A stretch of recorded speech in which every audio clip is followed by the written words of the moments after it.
Administrative Class 4, Staffing and Hiring Procedures. Part 1. Hiring the community care workers. The community care workers are volunteer staff of the state.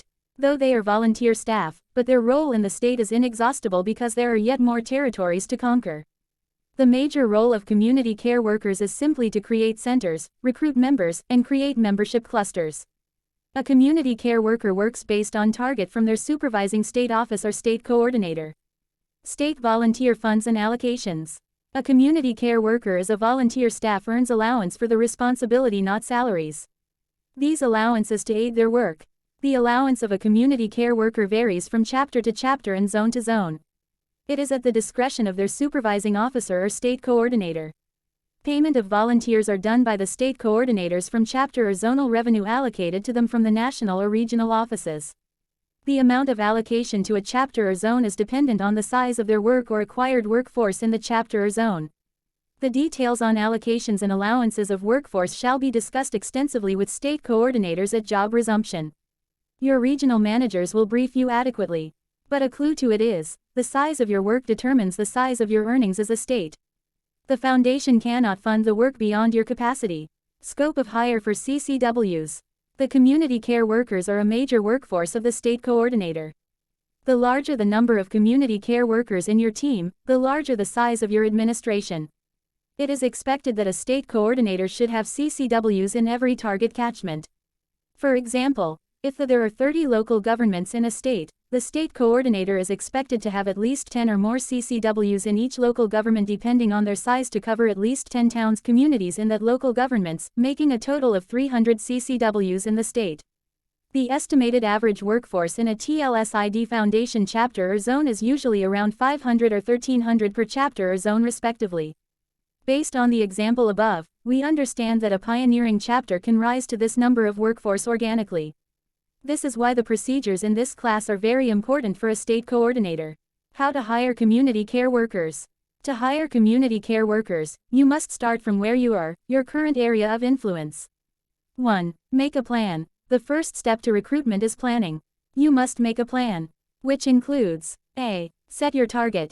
You should know your target areas. Where you want to penetrate.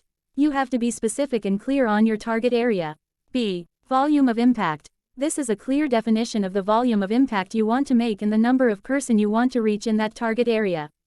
This will give you a direction to what you are looking at achieving.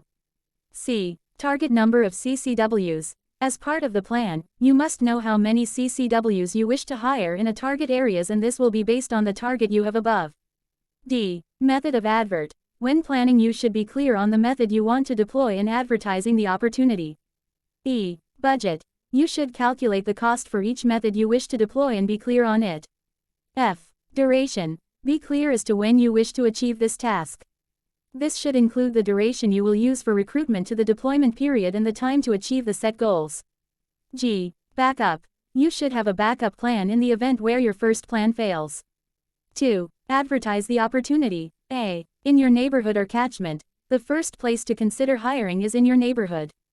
Tell your friends and families about the opportunity and open the offer to interested persons near you. This will make the procedure fast and easy to explore. B. Open the opportunity to your center partners and patrons. One fast and easy way to get applications for CCWs is open the opportunity to the person who has donated a center venue to you. The village chief, local government chairman or contact person, church leader, etc. This opening can be seen as a way of empowerment for the people you're reaching out to. For example, if it is a community, the community leadership can see it as one way the foundation has decided to return favor back to the community for the kind gesture of donating or providing a center to the foundation.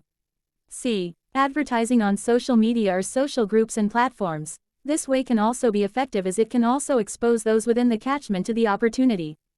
D. Street advertising. This may be a one-on-one advert through flyers or posters. This is not very effective but can serve a great deal to spreading the word around the catchment area.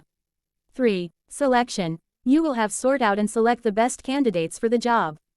Do a thorough check on their applications and profiles to be sure that they are fit for the job. 4. Interview. Conduct a one-on-one interview.